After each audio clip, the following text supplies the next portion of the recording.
तो मेरे प्यारे स्टूडेंट्स, मैं एक बार फिर से आपका स्वागत करता हूं अपने YouTube चैनल डीसी अकेडमी में। तो आज के इस लेक्चर में हम बात करेंगे कुछ एडजेक्टिव के यूजेस के बारे में। हालांकि ये जो हमारा टॉपिक है वो सिंटैक्स ऑफ एडजेक्टिव का है, लेकिन सिंटैक्स ऑफ एडजेक्टिव को पढ़ने से पहले हम कुछ एडजेक्टिव के डिफरेंसेस को समझेंगे, उनके रूल्स को समझेंगे और उनकी जो ख़ास रूल्स होते हैं उनके बारीकियों के बारे में बात करेंगे। तो उसी क्रम को आगे रखते हुए आइए सबसे पहले हम बात करेंगे difference between some and any. ये जो आपको दो वर्ड्स दिख रहे हैं जिसको हम सम और एनी कहते हैं, ये दोनों के दोनों स्टूडेंट्स एडजेक्टिव ही हैं। ये दोनों ही एडजेक्टिव हैं और इन दोनों का जो यूज़ किया जाता है वो मात्रा प्रकट करने के लिए या संख्या प्रकट करने के लिए, कुछ, थोड़ा या कोई के अर्थ में किया जाता है। मात्रा या संख्या प्रकट करने के लिए कुछ, थोड़ा या फिर कोई के अर्थ में इसका यूज किया जाता है। इन दोनों का जो अर्थ होता है वो कुछ, थोड़ा और कोई होता है।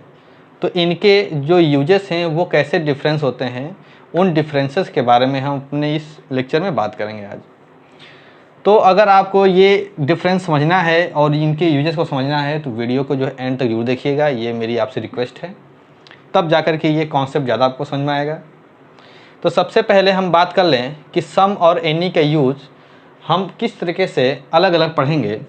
तो इनके यूज़ को पढ़ने के लिए हमें 3 रूल को जानना होगा। Rule 1, rule 2, rule 3। इन तीनों रूल को जब हम पढ़ेंगे तो सम और एनी के बीच में जो डिफरेंस है वो हमको अच्छी तरीके से समझ में आ जाएगा। तो आइए ज़्यादा समझ लेते हैं, आइए स्टार्ट करते हैं अपने इस टॉपिक को और देखते हैं रूल नंबर 1।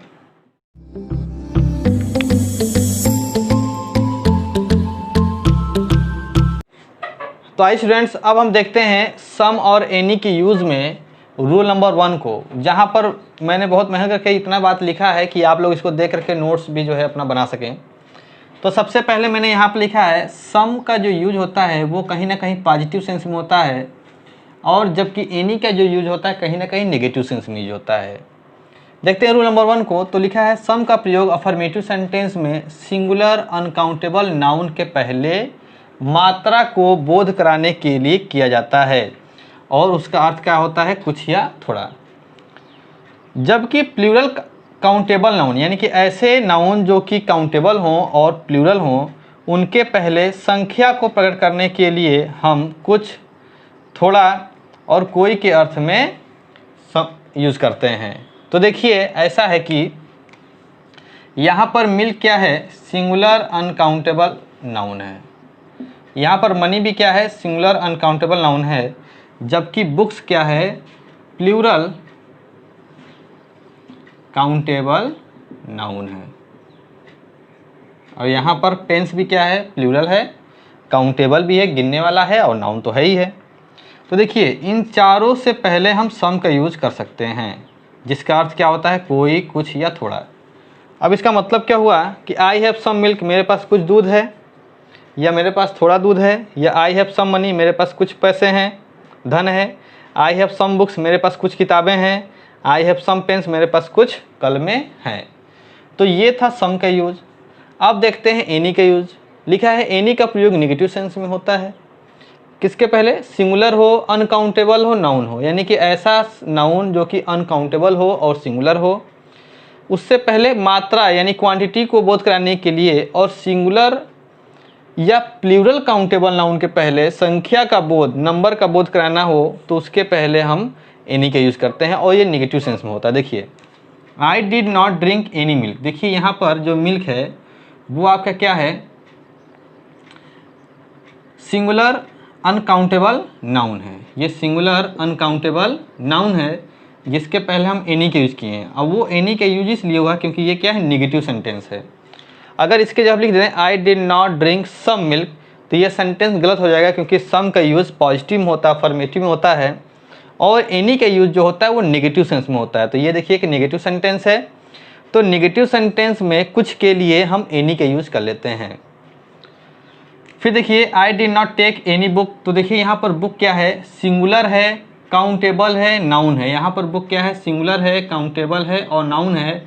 फिर भी इससे पहले हमने एनी का यूज किया क्योंकि ये सेंटेंस तो नेगेटिव है। तो आप देख सकते हैं कि नेगेटिव सेंटेंस में हम एनी का यूज़ कर रहे हैं और अफर्मेटिव सेंटेंस में हम सम का यूज़ कर रहे हैं, जबकि दोनों का जो अर्थ होता है वो यही होता है, कोई कुछ और थोड़ा, कोई कुछ और थोड़ा। अब ये देखिए सी हैज़ नॉट एनी पेन्स, तो देखिए पेन्स क्या है, प्लूरल काउंटेबल नाउन। तो देखिए यहाँ पर प्लूरल काउंटेबल नाउन के पहले संख्या का बोध हो रहा है, तो यहाँ पर एनी का यूज़ किया गया है स्टूडेंट्स, लेकिन सेंटेंस कैसा है, नेगेटिव है। तो ये हमारा रूल नंबर जो 1 था, जिसमें आपको मैंने बताया कि सम का यूज़ पॉजिटिव और एनी का यूज़ नेगेटिव सेंस में किया जाता है। दोनों एक ही जैसे यूज होते हैं, बस सेंटेंस अफर्मेटिव हो तो वहाँ सम और नेगेटिव हो तो वहाँ पर एनी का यूज़ कर लेते हैं। अब इसके रूल नंबर 2 के बारे में बात करेंगे, फिर रूल नंबर 3 के बारे में बात करेंगे, जहाँ पर सम और एनी को समझाऊंगा और इसके बाद आपकी जो भी कन्फ्यूजन है वो हमेशा के लिए दूर हो जाएगी। तो आइए देखते हैं रूल नंबर 2 को। तो स्टूडेंट्स अब हम बात करेंगे रूल नंबर 2 का। तो रूल नंबर 2 क्या कह रहा है कि एनी का प्रयोग नो के बाद नहीं होता है। एनी का जब हम यूज़ करेंगे तो नो के बाद नहीं होगा। एनी का यूज है, नॉट के बाद एनी का यूज हो जाए तो ये सही है, लेकिन नो के बाद अगर एनी का यूज हो जाएगा तो ये क्या हो जाएगा, गलत हो जाएगा। ऐसा क्यों, ये देखिए नो एक एडजेक्टिव है और एनी भी एक एडजेक्टिव है, तो एडजेक्टिव और एडजेक्टिव दोनों ही एडजेक्टिव हैं, तो ये दोनों सही नहीं है, क्योंकि एडजेक्टिव जो है एडजेक्टिव को मॉडिफाई नहीं करता है, क्वालिफाई नहीं करता है। यहाँ पर नॉट क्या है, एक एडवर्ब है और एनी क्या है, एक एडजेक्टिव है, तो यहाँ पर एडवर्ब एडजेक्टिव को क्वालिफाई कर सकता है। इसलिए कभी भी नॉट के साथ एनी का यूज़ करना है, नो के साथ एनी का यूज़ नहीं करना है। इस बात को ज़रा आप ध्यान दीजिएगा। तो देखिए जैसे ये सेंटेंस लिखा है, मैं 3 सेंटेंस लिखे हैं, इसमें से एक सेंटेंस आपको गलत है। पहले हम बात करते हैं आई हैव नॉट एनी बुक, तो हमारा ये क्लियर है कि नॉट के साथ एनी सही है, I have not any book सही है। आई हैव नो बुक्स, यहाँ पर एनी का यूज ही नहीं किया है, तो ये सेंटेंस भी सही है। लेकिन ये जो सेंटेंस लिखा है I have no any book, ये सेंटेंस आपका क्या हो जाएगा, रॉन्ग, क्योंकि नो के बाद एनी का यूज़ कभी भी नहीं होता है। आप इस बात को ज़रा ध्यान रखिएगा। एक बार फिर से मैं रिपीट कर देता हूँ कि एनी का प्रयोग नो के बाद नहीं होता है। तो देखिए एनी का प्रयोग नो के बाद नहीं होगा, क्योंकि ये दोनों एडजेक्टिव हो जाएंगे। यहाँ पर नॉट के बाद एनी का यूज़ करते हैं तो वो सही होता है। तो नॉट के साथ एनी का यूज़ करना ही सही है, नो के साथ एनी का यूज़ करेंगे तो आपका सेंटेंस क्या हो जाएगा, रॉन्ग हो जाएगा, क्योंकि एक एडजेक्टिव दूसरे एडजेक्टिव को क्वालिफाई नहीं कर सकता है। कौन करेगा, एडवर्ब एडजेक्टिव को क्वालिफाई करता है। तो यहाँ पर हो जाएगा I have no any books, ये सेंटेंस गलत, और I have no books, I have not any books, ये दोनों सेंटेंस आपके क्या हैं, करेक्ट हैं। तो अब हम बात करेंगे रूल नंबर 3 की। तो रूल नंबर 3 ये कहता है कि सम और जो एनी है का प्रयोग प्रोनाउन के रूप में किया जाता है। सम और एनी का जो यूज होता है वो प्रोनाउन के रूप में किया जाता है। कैसे इनका प्रोनाउन के रूप में यूज होता है, आइए एग्जांपल के माध्यम से। सेंटेंस का देखिए ध्यान से, लिखा है my friend has not any books but I have some. मेरे दोस्त के पास एक भी किताब नहीं है। देखिए यहाँ पर नॉट के साथ एनी लगाए हैं और बुक्स है। मेरे दोस्त के पास एक भी बुक नहीं है, किंतु मेरे पास कुछ है। यहाँ पर देखिए कुछ है, ये पॉजिटिव है तो सम का यूज़ किया, और यहाँ पर एनी का यूज़ किया, क्योंकि ये सेंटेंस यहाँ से यहाँ तक क्या था, नेगेटिव था, और ये सेंटेंस क्या है आपका, अफर्मेटिव है। तो यहाँ पर सम किसके लिए यूज़ किया है, बुक्स के लिए, कि मेरे पास कुछ किताबें हैं। तो यहाँ पर बट आई हैव सम, अब सम क्या हुआ है, नाउन की जगह पर इस्तेमाल होने वाला क्या है, ये प्रोनाउन है। तो ये इस तरीके से क्या बन गया, प्रोनाउन। तो हमारा जो सम और एनी का जो यूज होता है वो प्रोनाउन के रूप में किया जा सकता है। जैसे कहा जाए, इसी सेंटेंस को हम घुमा दें जरा, my friend has some milk but I have not any. अब जरा इस सेंटेंस में देखिए कि मेरे दोस्त के पास कुछ मिल्क है, कुछ दूध है, तो यहाँ पर ये सेंटेंस क्या है, का अफर्मेटिव है। But I have not any, ये क्या है, आपका नेगेटिव है। तो देखिए यहाँ पर एनी का यूज़ किया गया किसके लिए, मिल्क के लिए। तो इस प्रकार से ये क्या हो गया, प्रोनाउन हो गया। नाउन के जगह पर इस्तेमाल किए जाने वाले शब्द को ही क्या कहते हैं, प्रोनाउन। तो इस प्रकार से हमारा रूल नंबर जो 3 है वो यही था कि सम और एनी का यूज़ प्रोनाउन के रूप में किया जाता है। अब जो हमारा एक लास्ट रूल है वो ये कहता है कि सम और एनी का यूज़ इंट्रोगेटिव सेंटेंस में बराबर होता है। तो आइए हम सम और एनी का यूज़ इंट्रोगेटिव सेंटेंस में कैसे होता है वो भी देख लें। तो देखते हैं स्टूडेंट्स, नोट नंबर ए, इसमें क्या बताया गया है कि सम और एनी का प्रयोग इंट्रोगेटिव सेंटेंस में होता है। Will you give me some sugar, have you any books. अब देखिए आप सोच रहे होंगे कि सम अफर्मेटिव होता है, एनी कहीं ना कहीं नेगेटिव होता है। इसमें कहीं पर भी नॉट नहीं दिया है, कहीं पर नेगेटिव सेंस का भाव नहीं आ रहा है, फिर यहाँ पर एनी का यूज़ क्यों किया गया है। तो मैं आपको बता दूँ, आप इसको ज़रा ध्यान से समझिएगा। यहाँ पर एनी का जो यूज़ किया गया है कहीं ना कहीं नेगेटिव सेंस आ रहा है। देखिए यहाँ पर क्या कह रहा है कि will you give me some sugar, क्या आप मुझे कुछ चीनी देंगे। यहाँ पर है हैव यू एनी बुक, क्या आपके पास कोई किताब है, यानी कि आपके पास किताब ना ही होने की संभावना है, आपके पास लग रहा है किताब नहीं है। तो हमने कहा एक भी किताब है आपके पास, अगर आपके पास एक भी किताब है तो लेकर चले आइएगा, मैं आपको पढ़ाऊंगा, इस तरीके के सेंस दे रहा है। तो हैव यू एनी बुक्स कहीं ना कहीं नेगेटिव का सेंस दे रहा है कि आपके पास किताब नहीं होने की संभावना ज़्यादा है, इसलिए मैंने पूछा कि क्या आपके पास एक भी किताब नहीं है।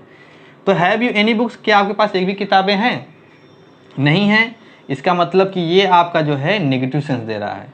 तो आप ध्यान दीजिएगा कि इंट्रोगेटिव सेंटेंस में सम और एनी का यूज़ भी किया जाता है, और इंट्रोगेटिव सेंटेंस में जरूरी नहीं कि नॉट आए तो भी हमको नहीं लगाना है, आप सेंस के अकॉर्डिंग एनी का यूज़ कर सकते हैं विदाउट नॉट लगाए। तो have you any books, will you give me some sugar. अब एक नोट और मैं आपको बता दूं जो आपको याद रखना है कि जो सम का यूज होता है, सम का प्रयोग अबाउट के अर्थ में भी होता है। अबाउट मीन्स लगभग के अर्थ में भी होता है। जिसे कहा जाए आई हैव सम 50 रुपीज़। इसका मतलब ये हुआ कि मेरे पास लगभग 50 रुपये हैं। तो यहाँ पर सम का यूज़ किसके लिए हुआ है, लगभग के लिए। तो सम का यूज लगभग के अर्थ में भी होता है, एनी का यूज लगभग के अर्थ में कभी नहीं किया जाता है, सिर्फ और सिर्फ सम का यूज किया जाता है। तो इस प्रकार से स्टूडेंट्स मैंने सम और एनी के यूज़ को बताया, उनमें डिफरेंस को बताया, और उसके गलतियों को, किस प्रकार से गलतियां हो सकती हैं उसको भी मैंने आपको बताने की कोशिश की।